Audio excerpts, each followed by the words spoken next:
Unfortunately, I got interrupted by an emergency plumbing call, so I'm just gonna repeat the conclusion for the whole thing, just to bring everything together. All right. So, number one, it's metaphysically impossible. The manna was designed to satisfy, and the Omer was a limit on the soul's capacity to receive this, and the provision was calibrated to your individual need.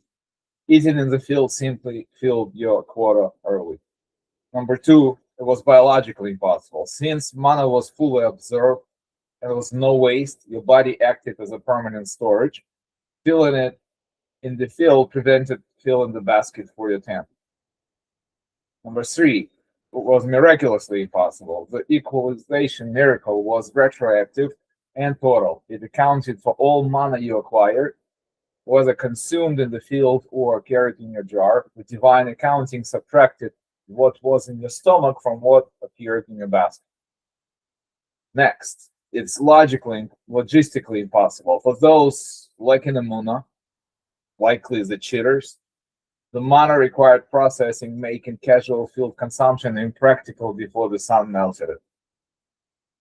Another point, and this is the final verdict: could someone physically place manna in their mouths in the field? Yes, if they could chew it.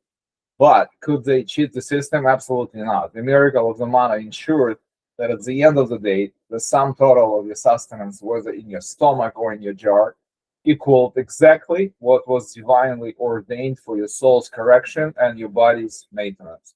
One Omer, no more, no less.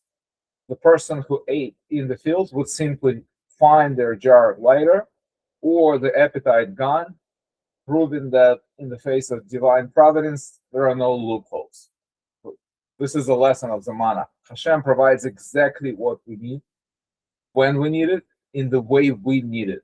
Our job isn't to outsmart the system, it's trust it.